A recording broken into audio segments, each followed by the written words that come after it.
ডিগবৈৰ পৰা আজি যাব ওলছো শিৱসাগৰ শিমলুগুৰিলৈকে আমাৰ পেণ্ডেল আছে শিৱসাগৰ শিমলুগুৰি আৰু এই ডিগবৈৰ পৰা এই অইল কেম্পাছৰ কাষে কাষে আহি আছো এইটো হৈছে ডিগবৈ ৰিফাইনাৰীৰ কেম্পাছ তাৰে কাষে কাষে আহি এটা ধুনীয়া ৰাস্তা পালো মানে আজি আমি অলপমান ভিতৰেদি যাম মানে আমি নামৰূপ হৈ যাম আৰু আজি যে এই দিহিং পাটকাই ৰাষ্ট্ৰীয় উদ্যানখন পাম মই ভাবাই নাছিলো আহি থাকোঁতে ৰাস্তাত দেখোন দেখা পালো দিহিং পাটকাই ৰাস্তাটো কি ধুনীয়া তাৰ মানে আপোনাৰ একদম আৰু জানেই দেচোন আৰু প্ৰাকৃতিক পৰিৱেশৰ মাজে মাজে আৰু আহিব লাগে আৰু এইখিনি বোলে লক্ষী পাথাৰ মই নাজানিছিলো আজি এই প্ৰথম জানিলো তাৰপিছতে আৰু আমি এটা নামৰূপ হৈ যাম আৰু নামৰূপ হৈ গ'লে এই আপোনাৰ বুঢ়ী দিহিংখন পাৰ হ'ব লাগিব আৰু এখন হৈছে বুঢ়ী দিহিঙৰ ওপৰত সেই দলংখন লোৱাৰ দলংখন আৰু সেই পাৰ হৈ আহি পালোঁ এই নামৰূপ আৰু এখন হৈছে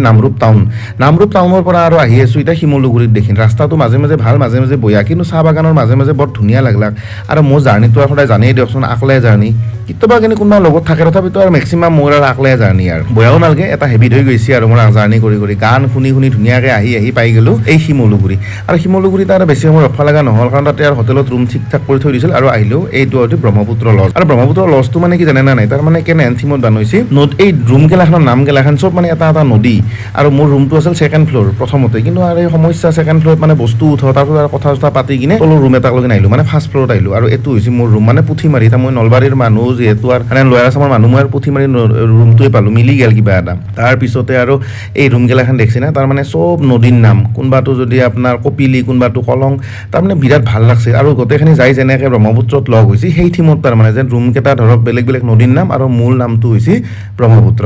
তাৰপিছতে ৰুমতে অলপমান আৰু ঠিক ঠাক